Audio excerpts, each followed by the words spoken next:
In a tense moment, she chooses curiosity over accusation, asking what happened rather than what went wrong.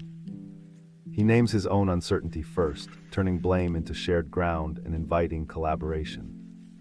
They pause, breathe, and map the timeline of events like a simple treasure hunt, guiding them back to understanding.